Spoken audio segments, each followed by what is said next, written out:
ભરૂચ જિલ્લાના વિવિધ ગામોના અસરગ્રસ્ત ખેડૂતો મોટી સંખ્યામાં ભરૂચ કલેક્ટર કચેરી ખાતે એકત્ર થયા અને power grid transmission line project હેઠળ જમીન સંપાદન અને વળતર પ્રક્રિયા સામે વિરોધ વ્યક્ત કરી કલેક્ટરને આવેદન પાઠવ્યું।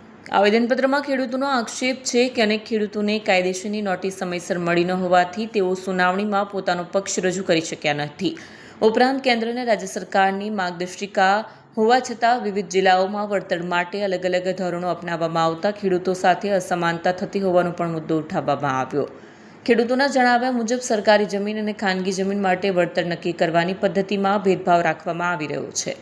ટ્રાન્સમિશન લાઇન અને ટાવરથી થતા નુકસાનનું સંપૂર્ણ વૈજ્ઞાનિક મૂલ્યાંકન કરવામાં આવે તેમજ ટાવર ફૂટિંગ, સિંચાઈ વ્યવસ્થા, જમીનના ભાગલા, ભવિષ્યના વિકાસની સંભાવના અને જમીનની બજાર ક્ષમતા પર પડતી અસરનો સમાવેશ કરીને ફૂલ કમ્પન્સેશન આપવામાં આવે તેવી માંગ કરવામાં આવી હતી।